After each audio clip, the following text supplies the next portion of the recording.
Good morning guys! Welcome back to my channel, Anne's Healthy Kitchen. Sa umagang ito, gagawa tayo ng ating fresh lumpia wrapper. Naka-ready na ang ating filling. Kaya, let's start!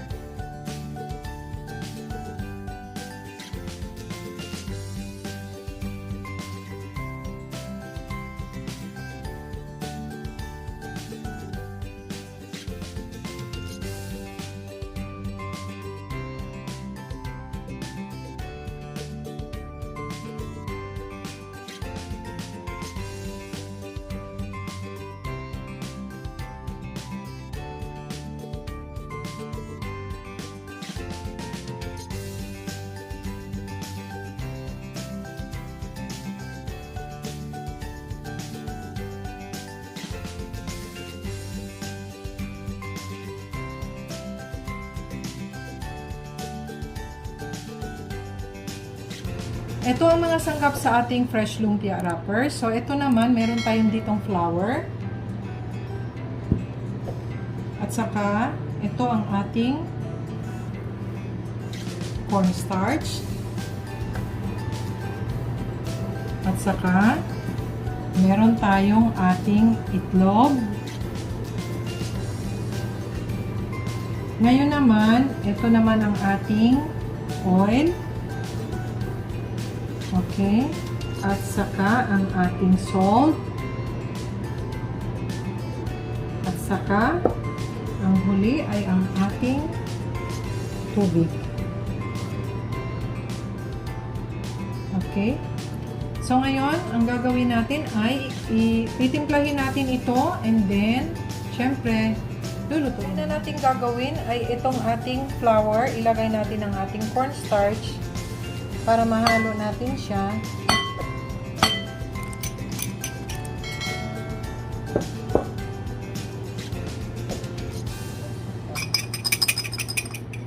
Okay? At saka ang ating asin. Haluin muna natin siya. Okay?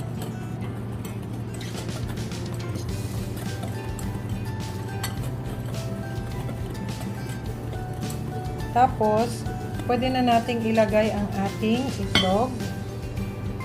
Isama na rin natin ang ating oil. And then, kahit isama na rin natin ang ating tubig.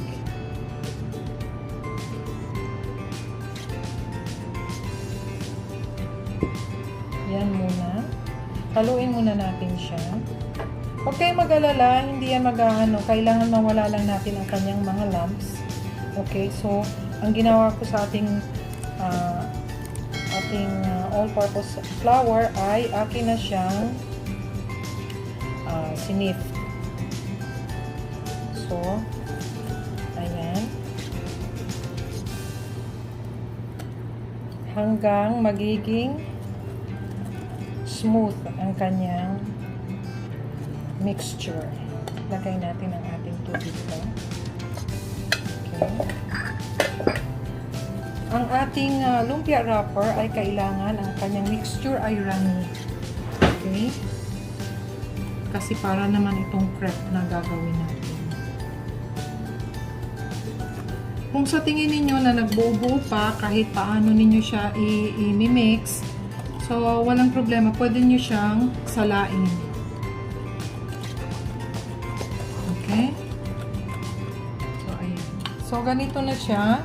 Wala na siyang mga lumps. So, pwede na tayong magluto ngayon ng ating lumpia wrapper. So, guys, magluluto na tayo ng ating lumpia wrapper. So, ayan. Maglagay lang tayo ng kaunting mantika. Kaunting-kaunti lang para lang ipahid natin.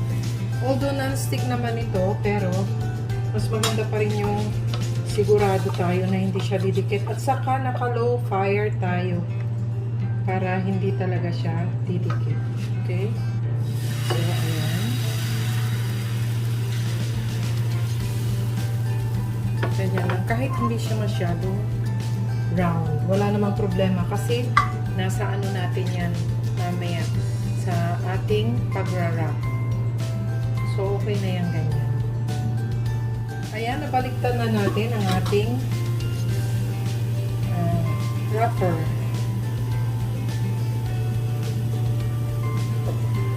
So ngayon, pwede na natin siyang itanggalin sa ating pan. Ayan. Ganito lang.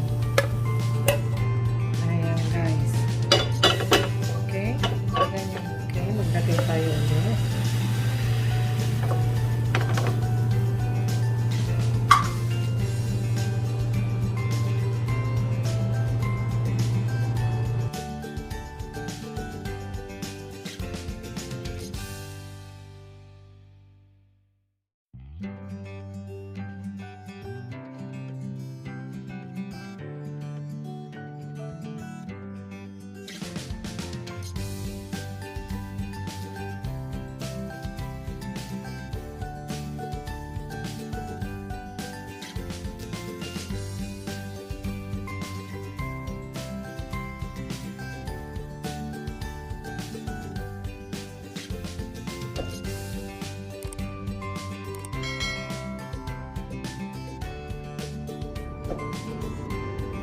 Ito na ang ating fresh lumpia wrapper. So, tingnan nyo naman, babalutin na natin ang ating lumpia. Siyempre, yung ating palaman, ilalagay na natin dito. So, tingnan nyo naman guys, napakalambot niya talaga. Ayan, oh. So, ganito ang wrapper natin. Siyempre, pag gumagawa tayo ng wrapper, kailangan may tiyaga tayo. Okay? Kasi kailangan ito, maselan kasi ito kasi nagbe-break siya. So, guys, kung nagustuhan nyo ang video ito, gumawa na kayo. At saka, syempre, takam na kayo siguro sa paggawa ng lumpia. Kaya, gumawa na kayo ng lumpiang sariwa. Mag-comment kayo dyan kung nagawa nyo ng tama. At saka, syempre, mag-subscribe kayo sa channel ko. Like and share. At saka, ito, ngayon, ay lalagyan ko na ng ating lumpiang hubad at syempre pwede na nating kainin. So guys, ito na ang ating lumpia na hubad kasi hindi pa natin nalagay. Ngayon, ito naman ang nagawa ko na ng mga ayan, fresh lumpia wrapper natin. At saka naka-ready na din ang ating lettuce. Okay, Saudi lettuce. So ngayon, magsisimula na tayong mag-assemble ng ating lumpia.